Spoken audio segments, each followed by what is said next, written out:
하나님 말씀을 봉독하겠습니다. 하나님 말씀은 마태복음 7장입니다. 7장 13절과 14절 두 절 말씀을 보겠습니다. 마태복음 7장 13절과 14절입니다.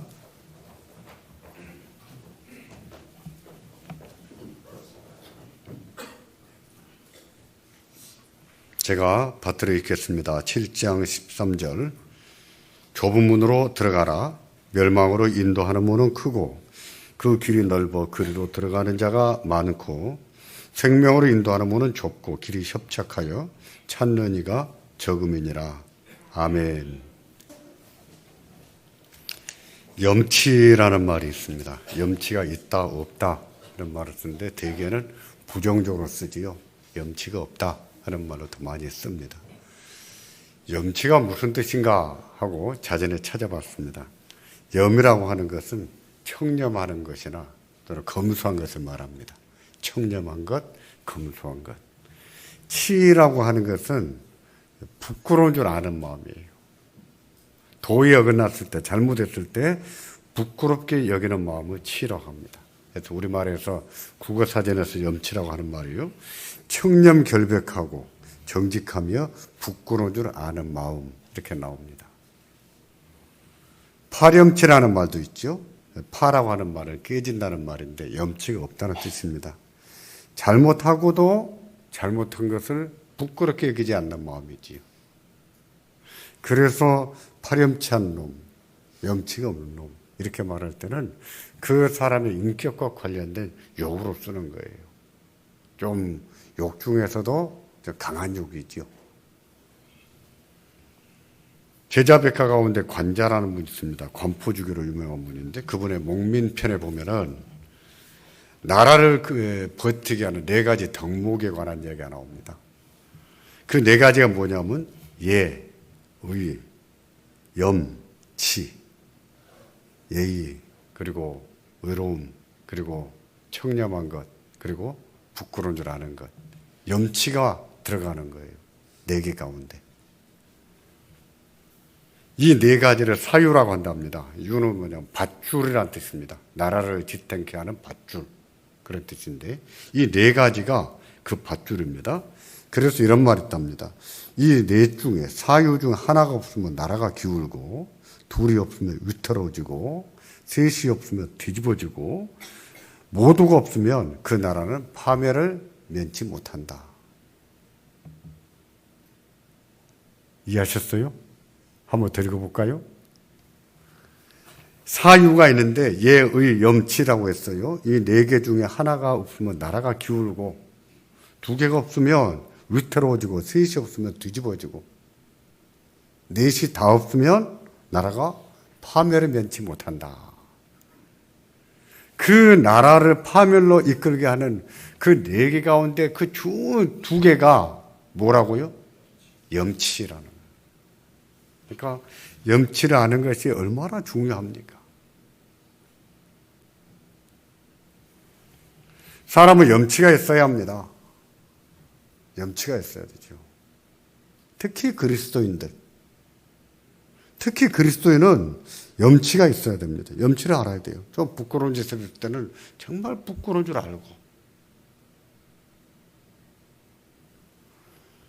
근데 기독교인들은 너무 염치가 없다고 지적한 철학자가 있어요. 기독교인들은 너무 염치를 모른다.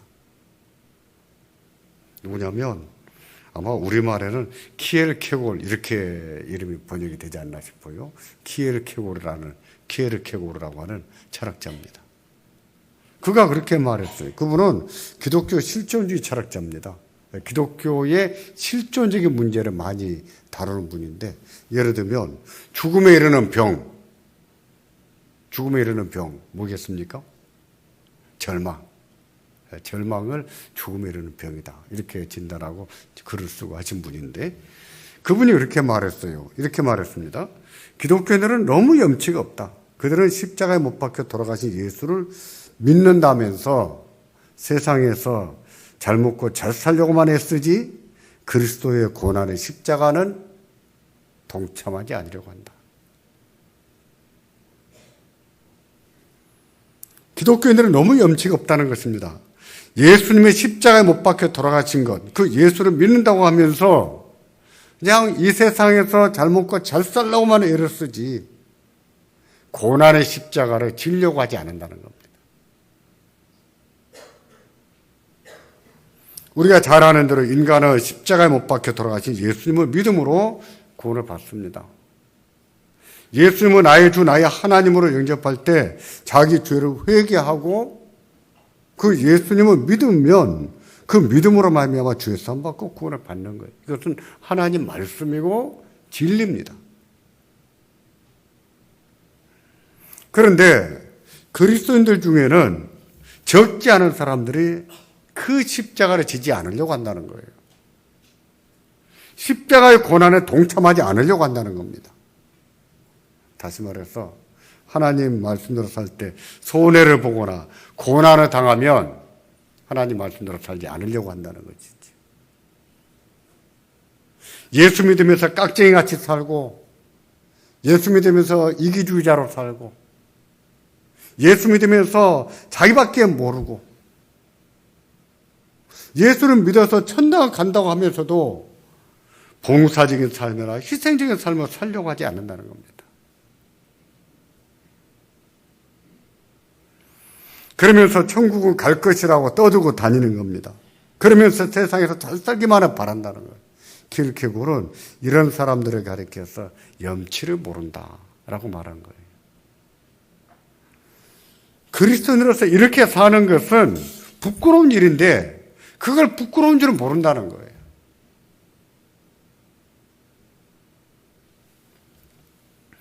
누가복음 9장 23절을 보시면 주님께서 이렇게 말씀을 하십니다. 아무든지 나를 따라오려거든 자기를 부인하고 날마다 제 십자가를 지고 나를 쫓을 것이니라.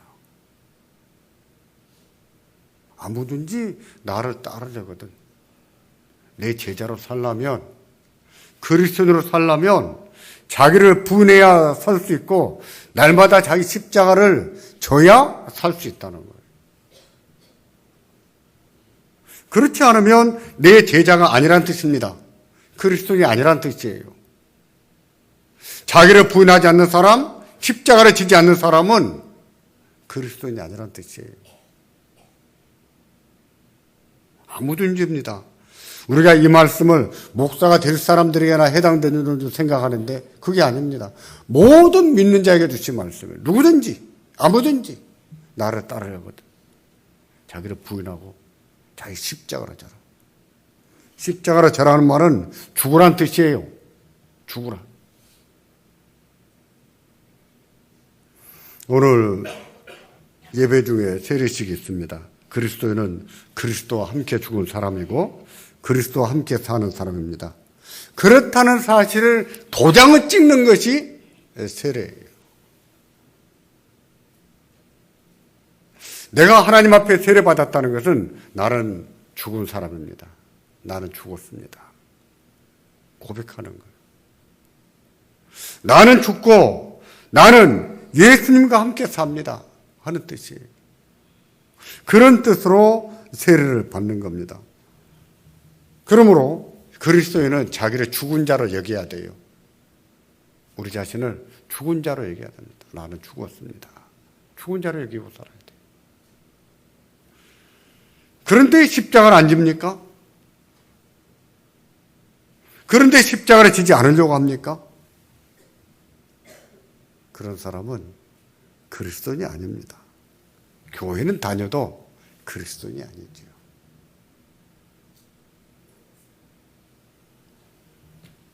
그러면서 이 세상에서 잘 살기만 바랍니다. 세상에서 출세하는 것이 다하고 부자로 사는 것이 다하고 성공하는 것이 신앙의 유일한 목표예요. 그 사람도 그리스도인이 아니라는 거예요. 주의 제자가 아니라는 뜻입니다. 오늘부터 산상부훈 결론에 대해서 강론할 것입니다.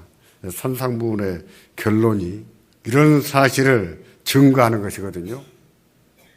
십자가를 지지 않는 사람은 그리스도인과 굉장히 유사해 보여도 실은 그리스도인이 아니라고 말씀을 하고 있어요. 이 결론입니다. 산상부훈의 결론이에요.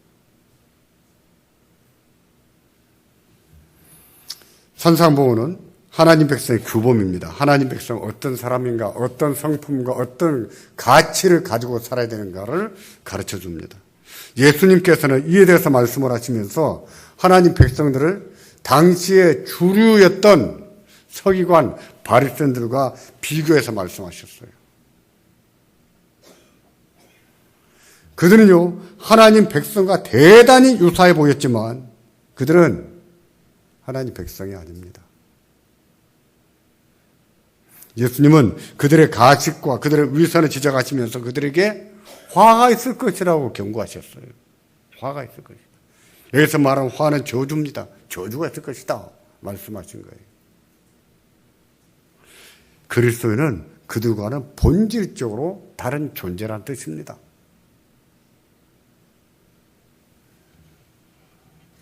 그러므로 그리스도인은 산상보훈의 말씀을 절대적인 교훈으로 받아야 됩니다. 선택의 여지가 없습니다. 그 말씀을 변질시키거나 왜곡할 것이 아니라 그 말씀을 그대로 받아들여야 되는 거예요. 그렇게 함으로 하나님의 자녀가 어떻게 사는지 그들의 삶을 통해서 증명해 보여야 되는 거예요. 내가 그리스도인이라는 사실을 증명해 보여야 됩니다. 산상보훈의 삶을 통해서. 그게 규범이라는 의미입니다. 규범이.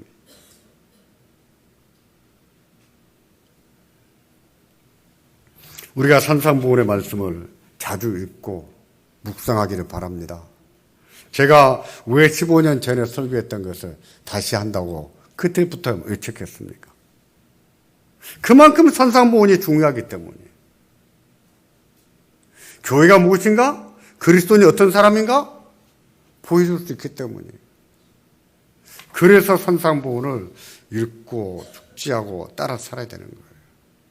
물론 우리에게는 그렇게 살 수 있는 능력이 없습니다. 의에 줄이고 목말라 할 때에 주시는 배부름의 은혜, 성령의 능력, 하나님의 은혜가 아니면 그렇게 살 수 있는 능력이 없지요.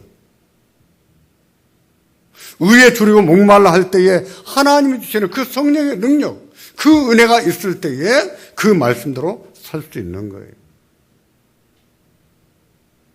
그 능력이 우리에게 있어야 됩니다. 그리고 그 말씀 따라 살아야 되죠.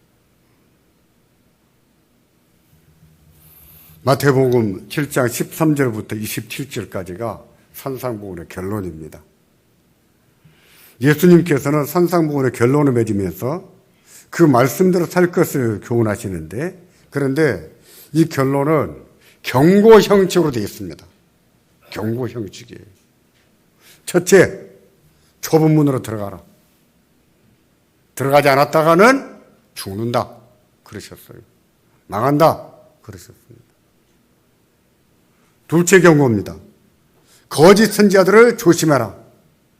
그들은 참 선지자가 아니다. 그들을 따라갔다가는 망한다. 그러셨어요.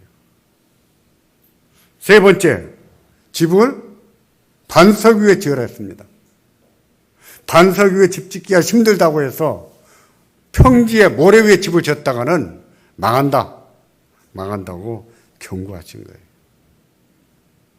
그런데 알고 보면 이 세 개의 경고가 내용이 똑같습니다. 똑같은 내용을 3번 반복하신 거예요. 3번 반복했다는 의미가 무엇입니까? 강조예요. 강조. 아주 특별한 결론입니다. 우리가 결론을 말한다면 이러이러함으로 이렇다 하고 말하는 것이 결론인데, 근데 산상보훈의 결론은 그게 아니에요. 가르쳐 놓고 이렇게 살지 않으면 망한다 하고 3번 말씀하신 거예요. 강조했지요.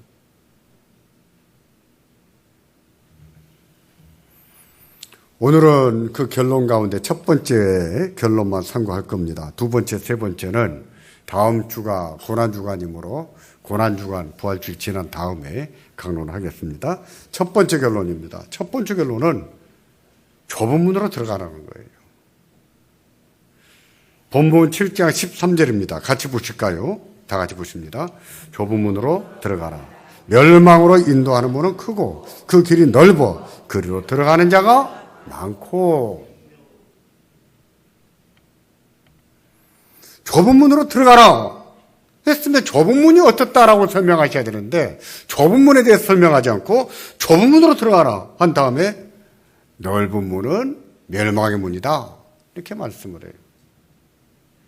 특별한 형식이죠. 이런 형식은 경고성 메시지를 담는 겁니다. 경고입니다. 좁은 문으로 들어가라 라고 했지만 권면이 아니라 이것은 명령이고 이거는 경고예요. 그 길로 가지 않았다가는 망한다. 망할 수 있다. 하고 말씀하는 거예요. 경고입니다. 그런데 그리로 들어가는 자가 많다고 했습니다. 그리로 들어가는 자가 많다는 말은 사람들이 좋아한다는 거예요.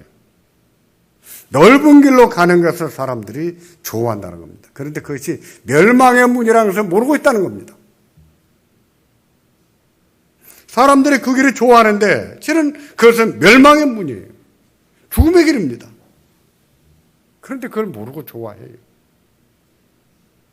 왜 그럴까요? 왜 좋아할까요?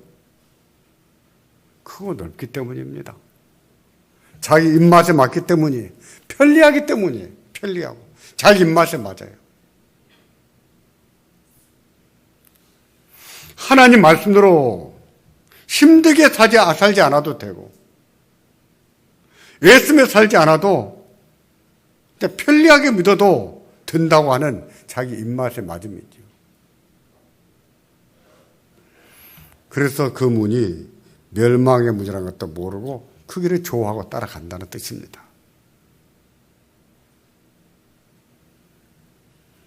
그 문을 누가 그렇게 좋아했을까요?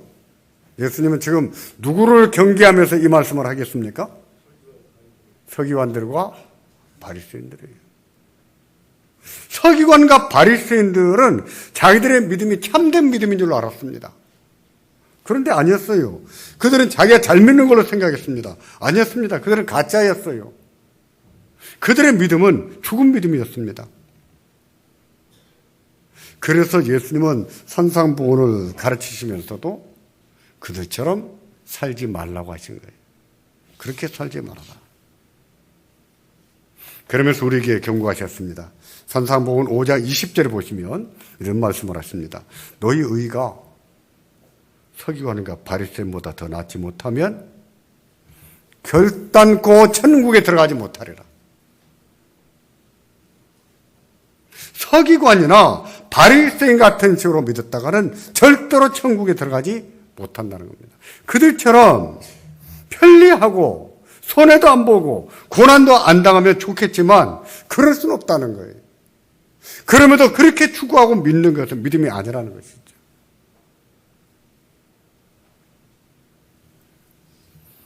그래서 산상보훈 5장을 보시면요. 우리가 그들과 어떻게 다른 일을 예수님이 대조를 하셨습니다. 그들과 우리를 대조하신 거예요.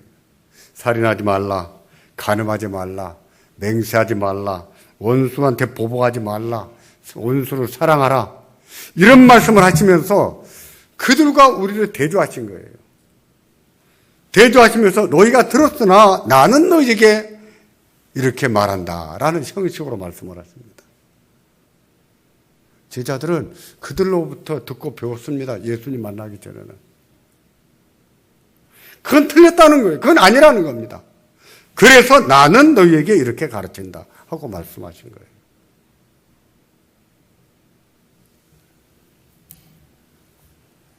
예수님이 나는 이렇게 가르친다 라고 말씀하신 것이 산상보훈입니다. 그게 산상보훈이에요.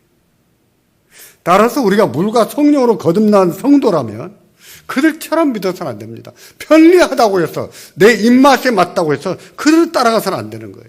그건 넓은 길입니다. 망하는 거예요.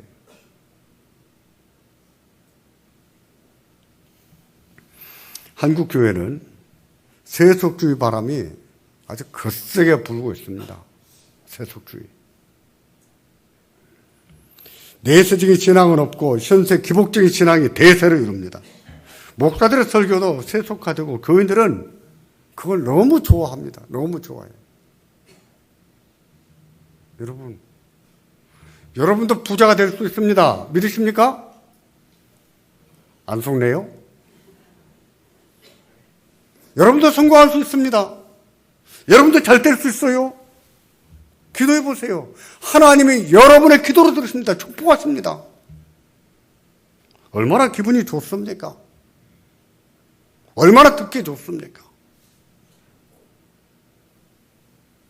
세속주의적, 기복적 설교는 이런 유형을 띠고 있습니다.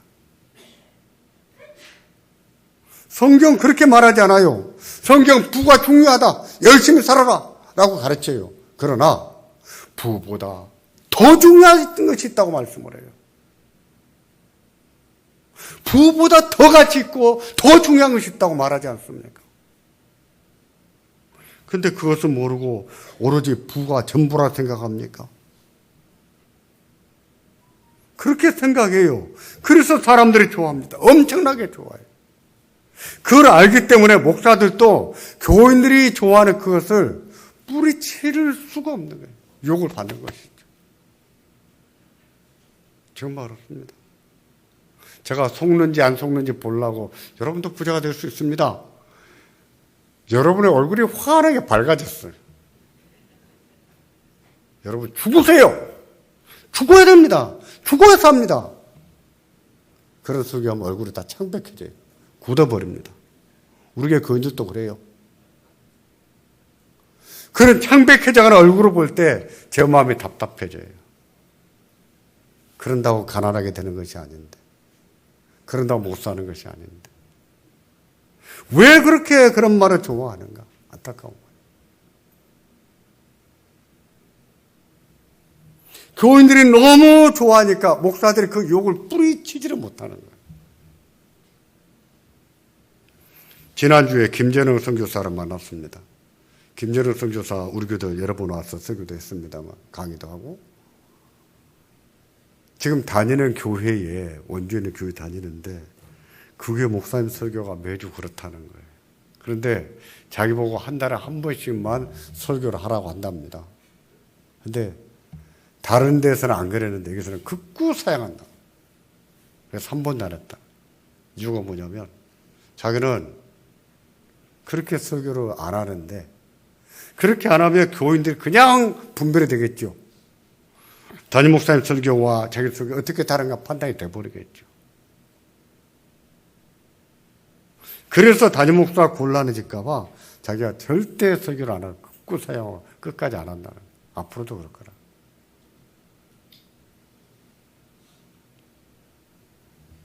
그게 넓은 길입니다. 영혼을 죽이는 거예요. 생명의 길이 아니에요. 사는 길이 아니에요. 죽는 길입니다. 영혼이 살아야지요. 영혼이 잘 돼야죠. 생명의 길을 가야 되지 않겠습니까?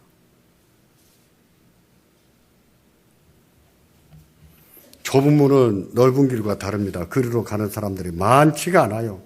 그래서 14절에 보시면 좁은 문의 특징으로 이렇게 말씀을 합니다. 생명으로 인도하는 문은 좁고 길이 협착하여 찾는 이가 적음이라. 좁은 문의 특징을 세 가지로 말했습니다. 좁은 문은 생명의 문이다 그랬고 좁고 협착하다 그랬고 그리고 세 번째 찾는 이가 많지 않다 적다 그랬어요. 첫 번째, 두 번째 특징은 좁은 문 자체의 특징이에요. 이제 세 번째는 좁은 문에 대한 사람의 반응입니다. 사람들의 반응. 사람들이 찾지를 않는다. 왜 찾지 않을까요? 좋아하지 않는다는, 자기 입맛이 안 맞는다 그 말이에요. 다시 말해서 산상보훈의 말씀처럼 살고 싶지 않다는 것이지. 하나님 말씀처럼 살고 싶지 않다는 거예요.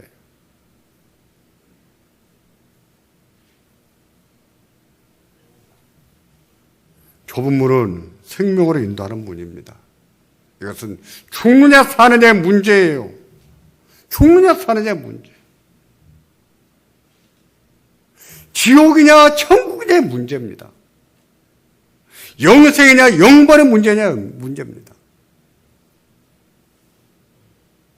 그런데 그것보다도 부자가 될 것이냐 못될 것이냐가 더 관심이 있거든요. 그러니까 좁은 문을 좋아하지 않는다는 거예요. 어떤 사람들이 좋아하지 않을까요? 불신자들입니까? 아니에요.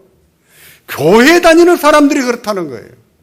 교회 다니는 사람들 중에도 좁은 문을 좋아하지 않는 사람이 많다는 겁니다. 좁은 길로 가지 않으려고 넓은 길을 좋아한다는 겁니다. 협착하다는 말은요, 박해와 같은 뜻입니다. 동의어입니다. 이 박해는 하나님의 자녀들이 하나님 말씀을 따라 살려고 할 때 당하는 고난이에요. 하나님 말씀대로 살아보려고 할 때에 힘든 것이고 아픔이고 슬픔이고 고난이에요. 그런 고난은 그 사람이 진짜 믿음을 가졌다고 하는 표가 되기도 합니다. 증거가 되는 거예요. 그런데 그게 싫은 겁니다. 그게 싫어서 교회에 다니지만 좁은 문을 좋아하지 않는 겁니다. 그런 점을 볼 때 좁은 문은 무엇이냐면 예수 그리스도를 영접하고 믿음으로 살기를 시작한 결단이라면 좁은 길은 뭐냐면 좁은 길은 그리스도인으로서 고난을 받고 살아가는 삶이에요. 하나님 백성으로서 믿음을 지키고 고난을 감수하면서 사는 삶을 말하는 겁니다. 좁은 길을 가야 되는 거예요.